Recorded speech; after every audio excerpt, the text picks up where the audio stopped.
शिवसेनेच्या संभाव्य मंत्र्यांची यादी आता एबीपी माझाच्या हाती आलेली आहे। शिवसेनेला 9 कॅबिनेट आणि 3 राज्यमंत्री पदं मिळणार आहेत अशी सूत्रांची माहिती आहे। उद्या संभाव्य मंत्र्यांचा शपथविधी होण्याची शक्यता आहे। शिवसेनेला नगरविकास खातं मिळणार आहे तर पर्यावरण ऐवजी पर्यटन खातं मिळण्याची शक्यता आहे।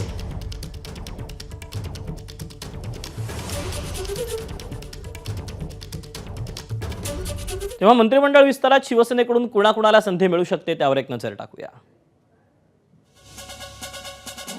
उदय सामंत, शंभूराज देसाई या दोघांची वर्णी ही मंत्रिमंडळात लागू शकते तर गुलाबराव पाटील, दादा भुसे यांना देखील मंत्रिपद मिळू शकतं असं बोललं जात आहे।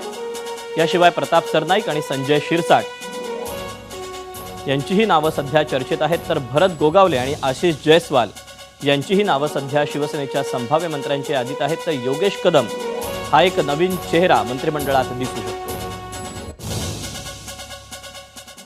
दरम्यान शिवसेनेच्या कोणकोणत्या माजी मंत्र्यांचा पत्ता कट होऊ शकतो त्यावर देखील एक नजर टाकूया। तानाजी सावंत, संजय राठोड, दीपक केसरकर आणि अब्दुल सत्तार या माजी मंत्र्यांचा पत्ता कट होऊ शकतो।